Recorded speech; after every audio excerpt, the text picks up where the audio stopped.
We choose, and we pick. Yes! Totoo. Tsaka meron ding ibang tao na pag nagka-crush, kahit wala siyang chance, kinikilig. Yes!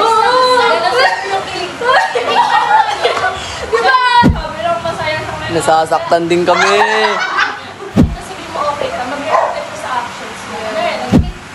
Una mo talagang dapat mahalin yung sarili mo bago ka magmahal ng iba. True! Be gentle with yourself and how you would see yourself. We don't chase, we attract. Yeah! Naiyak na siya. Parang mauuna na ako. Sobrang sarap sa pakiramdam na may nagmamahal at may minamahal siya.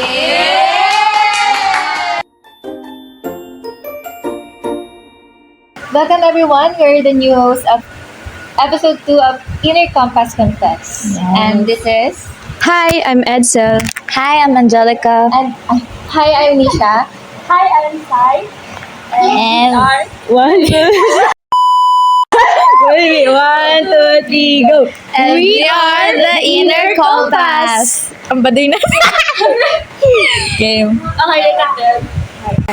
So, recently we opened a G-Forms thing kung saan pwede kayo mag-confess ng anything about your feelings, ideas, or gusto nyo lang event or rant. So, here we have gathered our responses, and today we will be tackling about everything social relationships. Yeah. So, unang response natin. Ako na magbasa? Okay. Sa unang response natin, sabi niya rito, there is this girl that I like for 3 years na. Kaso she likes someone else. She is aware of my feelings and sa akin pa rin nagrarant until now, and it's also hurting me na bakit sa iba pa siya tumitingin and nakikita ko siyang iniiyakan niya and nasasaktan siya. I will always be the leaning shoulder for her when she cries, kaso yun nga, she really want the guy. I kept telling her na super dami ng reason para makamove on siya doon sa guy, but she really want to stay even though it's hurting her so badly kasi lagi siyang kino-confuse nung guy. Tinuturo niya lang talaga akong kaibigan, and I guess I'm happy staying that way. I really want her to be happy and find someone na ibibigay yung love na deserving niya. Alam mo yung thought na di ka man mapunta sa akin pero okay na sa akin yung makita kang masaya. Grabe! Parang kinilig ako dun Go. Hindi na somehow nalungkot kasi sa kalagayan niya, no? In terms of relationship, lalo pag nagkakagusto ka sa isang babae or lalaki, ganun. It is normal na meron siyang, or hindi mo alam, or meron siyang iba na gusto or ano. Pero sa, sa part niya, it's okay lang naman na mag-confess, di ba? Yes. Kung alam niyang open yung babae about his feelings, siguro maiintindihan siya, and yun nga, tanggap niya na din na kaibigan yung tingin sa kanya kahit oh my God, naala kaya kasi sa babae. So, yun. Di kasi talagang parang ang pangit din sa part niya na kung open naman siya na gusto niya mabis yung babae, ganun pa din. Yeah. Parang ginagamit na lang din siya at some point. Yeah. Parang gusto lang niya na may source ng feelings ng pagkagamitin. Tsaka sobrang sabotaging nun kasi nga sinasaktan mo lang sarili mo. Like, kahit sabihin mo na na masaya na akong makitang ganito, ganyan. It's not true. Alam mo, masasaktan ka pa rin. So, it's not healthy din for you. Kailangan kasi din talaga minsan, alam mo din yung worth mo kasi mahirap pag nagsisettle ka lang na ginaganon ka eh. Diba? Diba? Ikaw. Sa akin naman, I think it's time na rin para siguro mag-move on. Since tingin ko, siya, super draining siya sa part niya. Since, it's been 3 years na rin naman. And, paulit-ulit lang din kasi yung cycle eh. So, sa sitwasyon na to, parang sinasaktan niya lang yung sarili niya. And, ayun. Dapat mali niya muna din yung sarili niya. Bago siya. Tapos at the same time kasi hindi mo masisisi yung babae pag hindi niya nare-reciprocate yung feelings mo. Kaso, mali rin ng babae na hinahayaan niya lang na nandun yung lalaki. Kasi aware na rin siya na may... Gusto nila din yung attention ng lalaki. Dapat wala naman din nabanggit na if na-reject or what, pero... Hindi, naman yan, pag ganyan, yung sa part ng lalaki or yung sender, may syempre may darating sa kanya, yung para sa kanya, hindi siya ma-lead on like this. Ang pangit kasi, di ba, pag kinatay mo yung worth mo ng ganyan, parang nakakababa lang na sa tingin mo din, sa susunod na relationships mo na yung mga makakasama mo, parang ganyan na lang din. Parang iasa mo na lang din sa kanila, is parang wala na yung sa tingin mo sa sarili mo. Yes, totoo yan. What is our overall masasabi? Or ano? Ang masasabi ko sa'yo, Joke lang. Gumising ka. gumising na. Oo, wag magbulag-bulagan. Alam nating love is blind, pero wag ganyan. Kamartir. Kung 3 years na, mag-explore tayo ng mga bagay-bagay. Yes. May, Diba? we are, may mas marami pang... We choose, and we pick. Ano daw? Sabi mo dito. Ah, diba? Punta ka dyan. We choose. We choose, and we pick. Tama na. Okay. Okay ba? Okay na yan. Parang yun na yan kasi yun eh. Yeah. Kasi paano pag last longer pa yun, tapos the more na na-attach ka sa taong to, hindi na tayo may work mo na, tapos kanya may nangyari pang masama sa'yo, di lahat bagsak na ayaw na lang sa'yo ng babae, dahil mo nangyari sa'yo. Ganyan lang. Diba? Nakakadaw. Nagre-relate ka dun sa babae din. Although alam mo naman na hindi na magiging ganun yung feelings mo para sa'yo. Maasa ka lang. Sayang lang yung oras mo din. Know your worth. Yes! Preach! Yes. Okay, thank you, sender number 1. Sender number 2. Parang Ano pinakahuli? Pinakahuli? Yung ano. Sige. Saan na yun?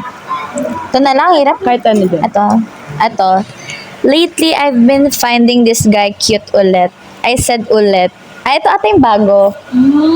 Kasi I had a crush on him before back in 10th grade, but had to uncrush him kasi he was in an MU with one of my female acquaintances na close friend ng friend ko, that's why.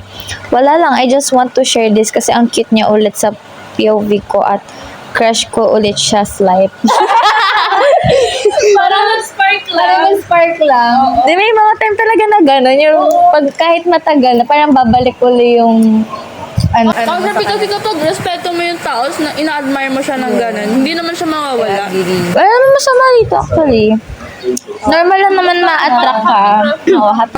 At saka respectable din sa part na lumayo siya. Para binigyan niya ng space yung sarili niya. Wait lang. Siguro wag lang palaliman pa lang masyado. Alam mo naman siguro kung kailan ka magpapatuloy, kailan ka magsistop. Pag may kasi isang tao. Pero naman, speaking sa crush, masarap sa feeling ng may crush ka. Kahit hindi. Ngayon ko lang na nalaman kasi parang minsan feel ko tinatamad ako tinatamad ako pumasok kumilas, pero pag basta masaya. Grabe yung motivation na nabibigay. Yeah, diba? Tsaka meron ding ibang tao na pag nagka-crush, kahit wala siyang chance, kinikilig. Yes, tapos Super yung kilig mo. like parang dahil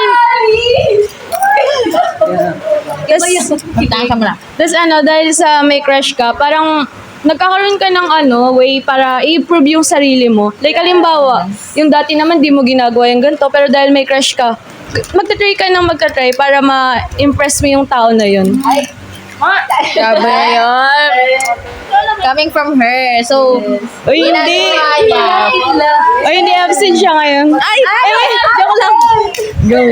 Hindi, di ba na daw pag may kapag may source of joy ka, parang yung sarili mo natutuwa ka. So, a source na rin pang distract sarili mo, mas maganda yung feeling sa lahat. totoo.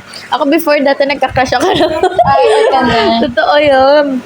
Ako dati, tawag nito, wala akong ayos-ayos sa sarili ng mga ako. Tapos, nung nagka-crush ako, parang namamotivate ako lagi pumasok dati. Pero, tamad ako pumasok dati. Pero pumapasok ako. Pero like, wala akong ganang ka-motivation na, pumasok. Dati to nung pa ako, elementary pa ako nito. Elementary, grabe. Dito pala. Elementary or junior high, ganun. Pero feeling ko wala namang masama din sa confession niya. Parang sinasabi niya lang talaga na naging crush niya ulit, tapos nag-stop siya dahil sa reason na to, and then bumalik lang. I think wala namang problema doon. As long as wala na siya, hindi mo naman siya, oo, di ba? Ay, ito. Medyo mabigat to. Oo. Ito. Why is that anxiety twists every silence into rejection?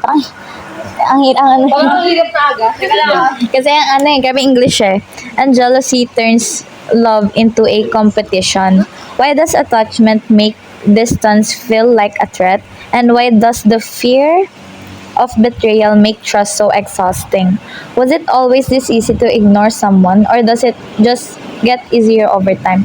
If love is supposed to feel secure, why does every little change feel like losing them?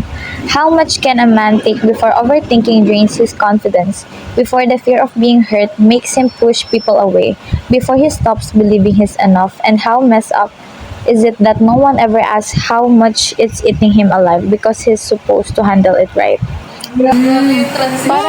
Parang Nobel. Wala ko maintindihan. Galing din sa wholesome. Yeah, diba? Super deep. Parang Nobel yung ano niya, no? Hindi ko siya maano. Kayo nga magbibigay ng ano. Hindi ko siya maganong maintindihan. Siguro kung isa-summarize natin, parang ano, yung pinaka-point niya is rejection talaga. Parang ano yung feeling na, kanya, since as a guy, ano yung feeling na parang, since na-reject ka, parang yung self-esteem mo bumaba.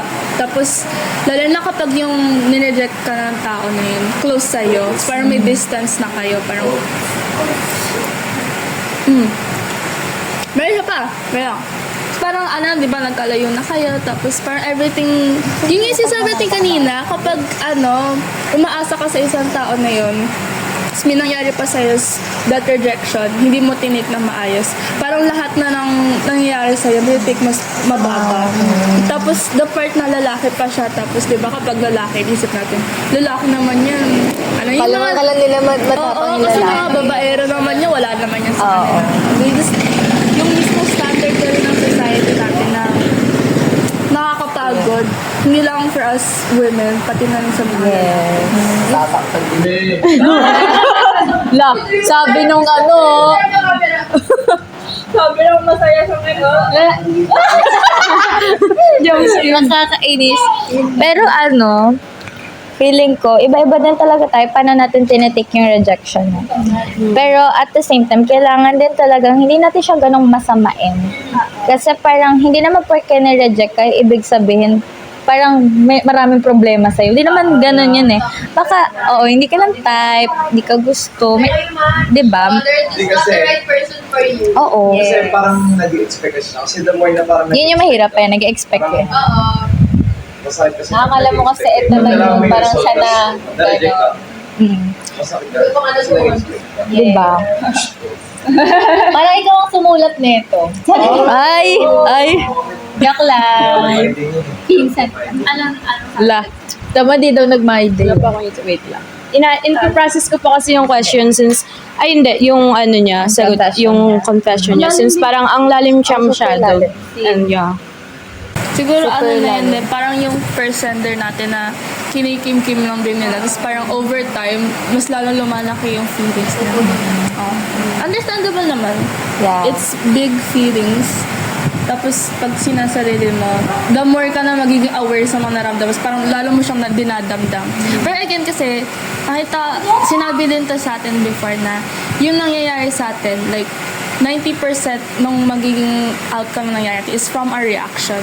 So kung tinry natin i-handle ng mas proper way or yung parang maka-benefit both sa'yo, yung mas, syempre hindi ka masasaktan masyado tsaka yung sa part ng babae.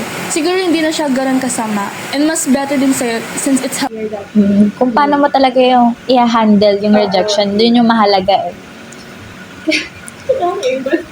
Nagkukutuhan na sila. Kami yung ganda natin, guys. Yes, super. Yes. Hindi rin ako nakasagot dun sa kanya kasi nga, ang lalim talaga nung ano eh. Pero like, focus tayo dun sa like sinabi niya, rejection. Ano pa? Ayun pa ba tayo masasabi? For me, ano, like, hindi naman end of the word if na-reject ka. Like, gaya nga ng sabi ni Angge, yung rejection, gawin mo siya as a way na i-improve yung self mo or to explore other things para, like, malibang ka man lang. Since, wala. Hindi naman ang likot mo. Yeah, di ba? Diba? Yung rejection, actually, hindi lang naman siya sa love na sa ibang bagay may mga rejection. Parang, Ano yung sabi ni Sir? Okay lang ma-reject. Nakag-ibig ko lang. Research. diba? Voted yun by Sir. Renmark. Castor, yes. 25. Kailan yun? Hindi ko tandaan. Kanina yun. Absent ba? Hindi mo maintindihan kasi absent siya kanina. Alright. Okay. Okay, let's go to next. Wait lang. Ay, Ay, ito yung last. Wait, may last pa eh. Nangangati na siya magsalita. Yun na ba yun? Ay, meron pa. Ito na ata yung last. Tara na dito, tara na. Ito na yun. Sige, mamaya. Tawagin mo. Tawagin mo na. Yes. Miss Alisa. Love kasi. Alisa Dyer. Grabe po, meron po dumedekwat na. Biglang nawawala yung mga pagkain dito. Kulit. Kaya sa atin nga dapat just kinain na nila. Alam mo nang masasabi mo sa mga napakinggan mong stories. Nakaka-relate ka ba? O, Ay, ito yun. Parang relate siya talaga doon.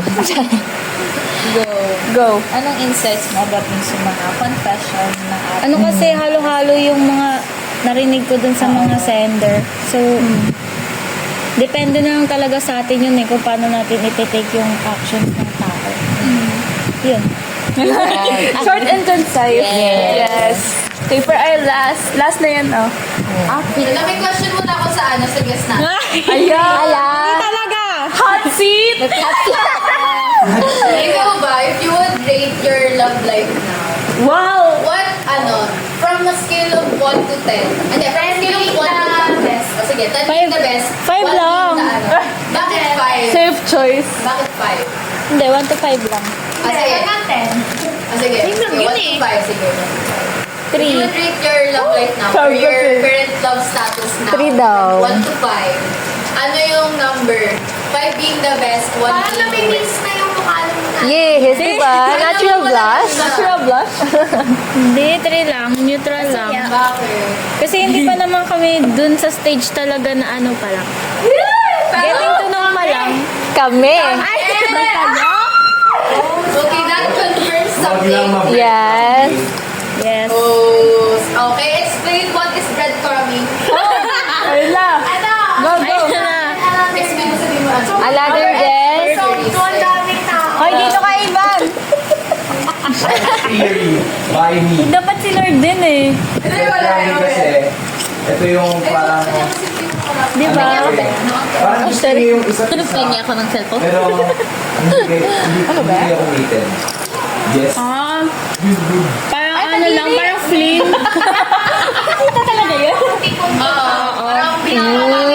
Okay. Hala, wag naman. May kinabahan. Oh. Para malaman niyo kung sino daw ko, please PM alive. Grand reveal. Para sa name. Akala, ano na sa last, ano natin. Last sender. Wait lang. Exit na ulit ako. Ala, lilipad siya. Pabaya. Ito be, parang hindi siya romance. Hindi rin siya lang sa school. Hindi. About feeling. Pero ito muna, para maganda. Okay. Okay lang to. Okay lang.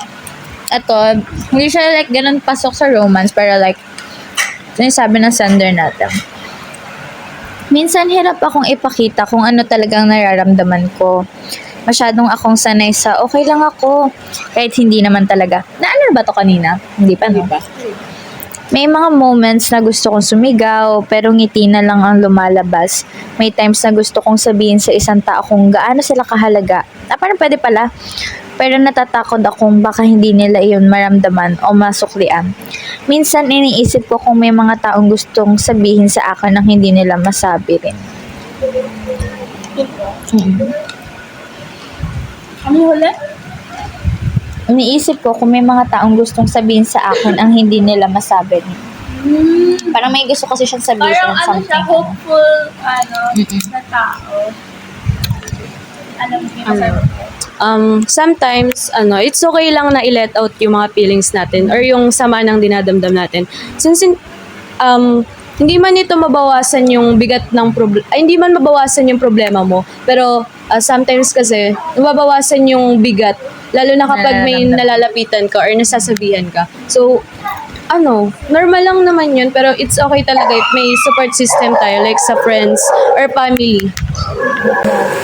Din, kasi sa part niya, ang hirap din kasing magtago ng feelings. Lalo if sobrang bigat na ng dinadala mo. Kasi kung i-handle mo siya ng mag-isa lang, then okay ka lang ng okay sa bawat araw, ganun. Parang nakaka-affect siya sa daily life mo eh. Lagi siyang kahit isipin mo na okay ka lang, meron talagang negative na papasok sa'yo. Then sa pag-open up sa iba, siyempre piliin natin yung tao na magkakatiwalaan. Siyempre, to valid your feelings ka din. Ay! Thank you!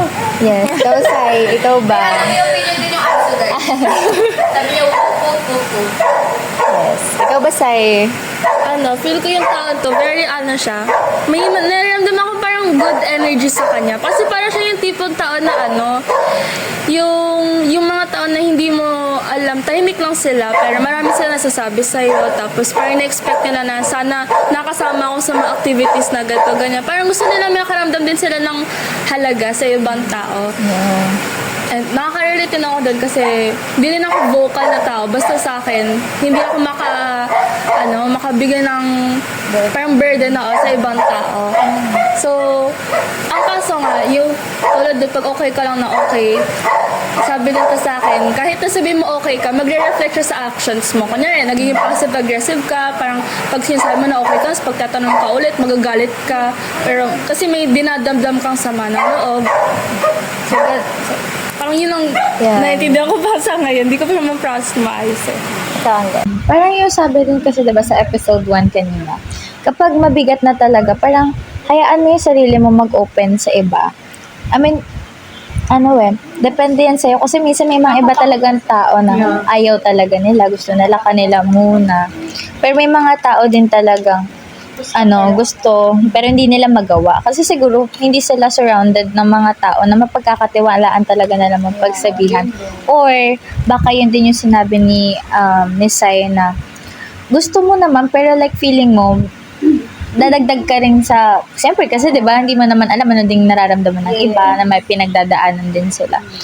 Pero feeling ko, kaya naman, kasi dapat talaga pag nag-open tayo, dapat tatanong muna tayo kasi kung pwede na ba, pwede ba ako mag-open. Diba may mga ganun naman eh.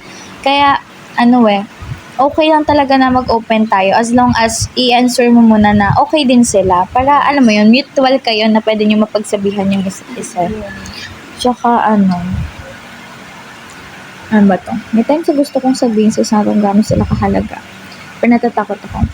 Baka hindi nila masatulian. Okay. So, dito sa part na sinabi niya na natatakot siya na sabihin yung mga gusto niya sabihin kasi baka hindi ganun yung tingin ng iba. Feeling ko, gaya din nung sa kanina, hindi naman siguro mahalaga na ma-reciprocate yung nararamdaman natin, di ba? Kung ano yung nararamdaman mo sa then let it be na ganun. Pero like, hindi din naman kasalanan ng iba, hindi ganun yung nararamdaman nila sa iyo. As long as na-receive yung diba? Na mo lang. Kasi di mo alam yung mga malilit na sinasabi mo, like sabihin mo lang na, uy, pag nandito ka, parang mas gumagaan pakiramdam ko. Parang doon na din mag-start yung bond nyo sa isa't isa. Tapos di mo alam na baka yung taong to kausap mo ngayon, in the future, siya na yung pinaka-trusted person. Diba? May opinion din ako. I'm with Sai, diba? Yes!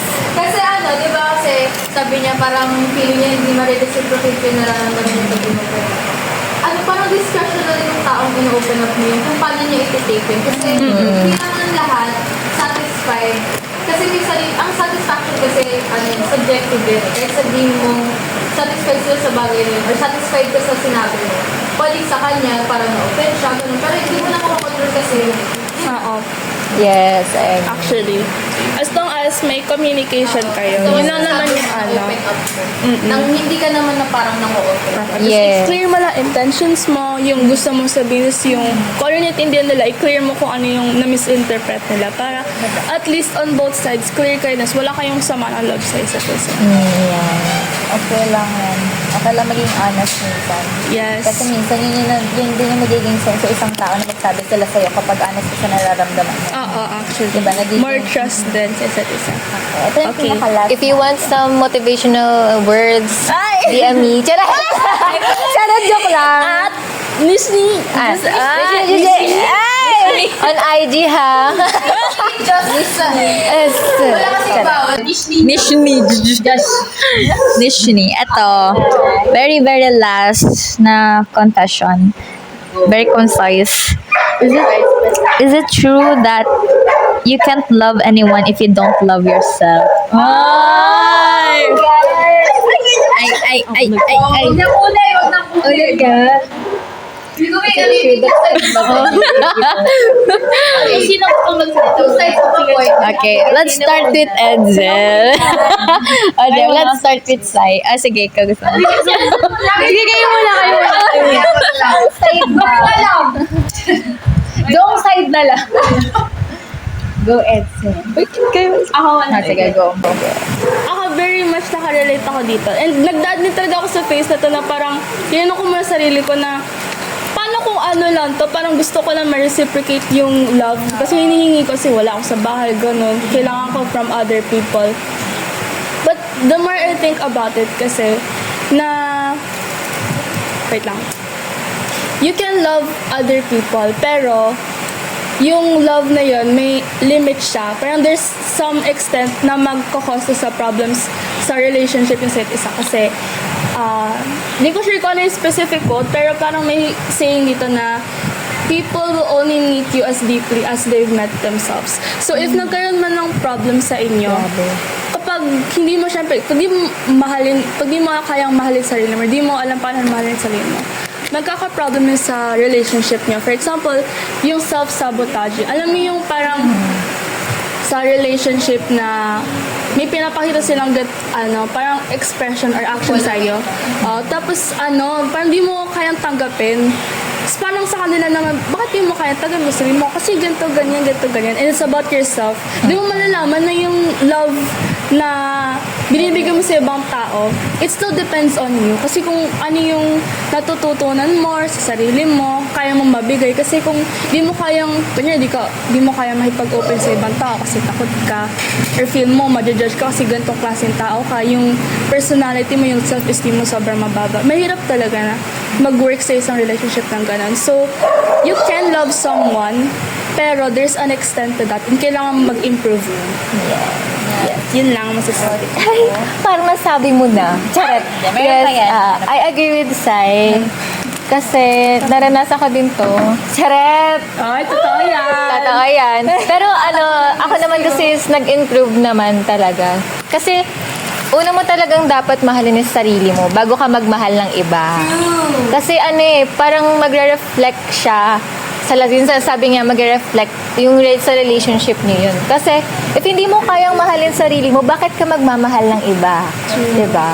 Kaya dapat manggagaling muna sa sarili mo na talagang i-improve mo yung sarili mo to, Para di ka makasakit ka ng ibang tao. yes, para hindi ka makasakit ng ibang tao. Kasi, mahirap kasi lalo na pag nababato mo na sa kanya yung gusto mong, maranasan sa sarili mo. Kaya, yun lang. Diba? Parang may iyak na siya. Parang mauuna na ako. Sarap. Uwi na. Mauwi na ako, ma. Meron talaga mga instances na nasa relationship tayo, pero hindi naman natin mahal yung sarili natin. Ay, mga ganun talaga. Meron talaga ganun. Na, Nakakalimutan na yung self. yes, na parang kahit ginagago, Magkatabi silang dalawa, guys. hindi naman sa ginagago, pero hindi nabibigay yung, paano ba? Yes, parang, hindi Ang hirap. Bakit parang ang hirap dito bigla? Oo. Back burner risk. Wait nga, ikaw muna. Nahihirapan ako. Based on experience naman. Lahat talaga. Sige na nga. Kaya pala sabi niya Lahat talaga na tao dumaan dyan. Agree na ako sa sinasabi ni Sai, like, you can love anyone or someone,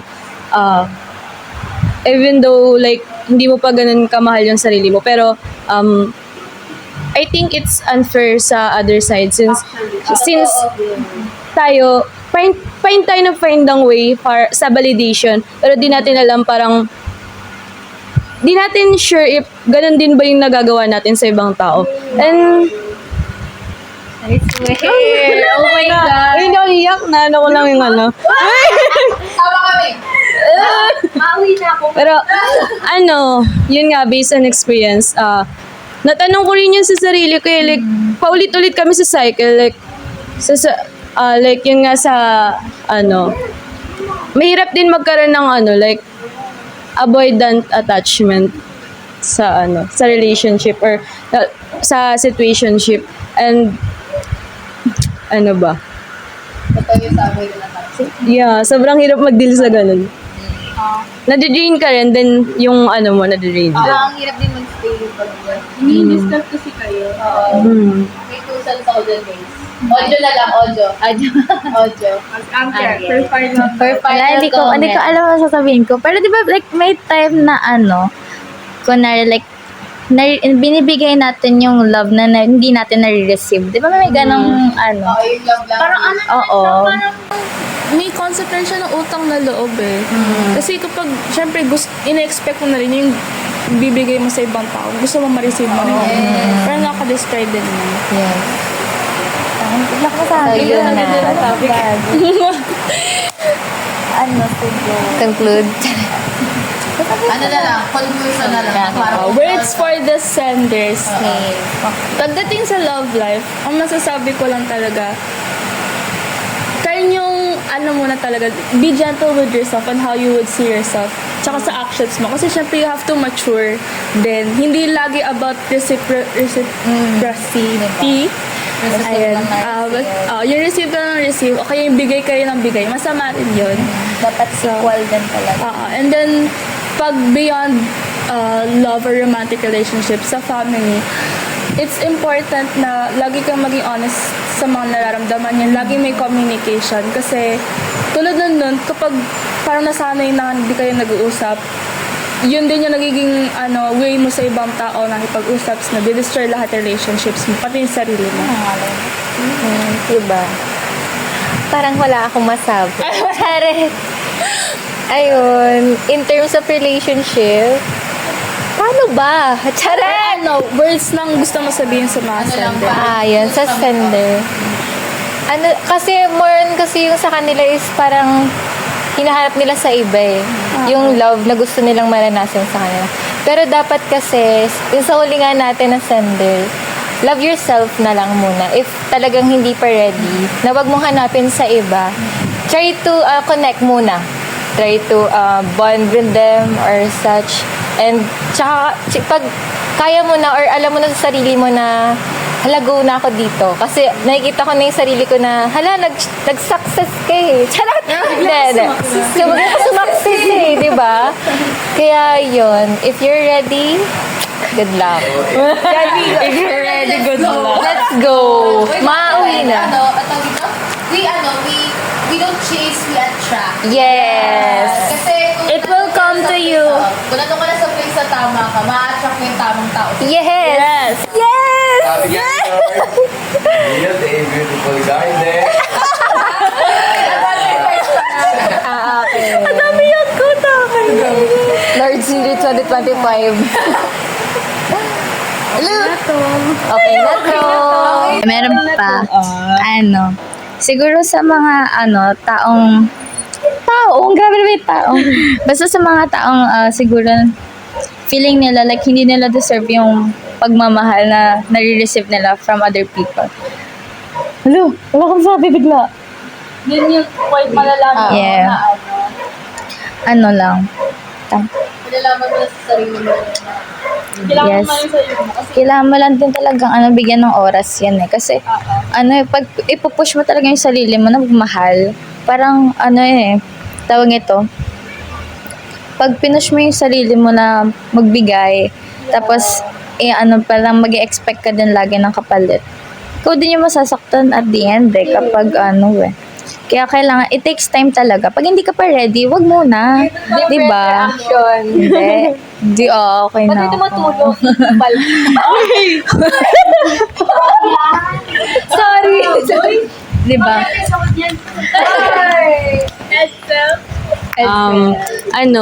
Sa mga nila, like mga sinend nila, tingin ko wag matakot magmahal kasi in this world parang yeah parang kasing love is the beautiful thing na nag-exist sa kahit hindi man romantic basta sa family or friends siya sobrang sarap sa pakiramdam na may nagmamahal and may minamahal ka. Yeah. It's the best feeling. Yes. Kahit hindi yan, romantic. Yeah. Kahit sa friends mo, actually, it feels so great. Yes. Everywhere. Wow, may kita ako. May expose ako dito. Expose ako. Basta everywhere. Yes. Lagi niyong tandaan yan. And love yourself talaga. Yes. It's the important Above all, thing. yung sarili mo. Sarili muna. Sarili muna. Ako nga, minahal ko sarili ko. At dahil over 30 Yes, over na. Dito na nagtatapos ang Inner Confess. Episode 2. Ay! May episode 3 ba? Wala. Baka meron. Depende sa inyo. Magbabalik ang... Hi! Bye guys! Ay! Alam mo na. Adore Ego! We are. 1, 2, 3, go! We are the heroes! Ulit na, we are the heroes. 1, 2, 3, go! We are the heroes! Bye! Tapos na!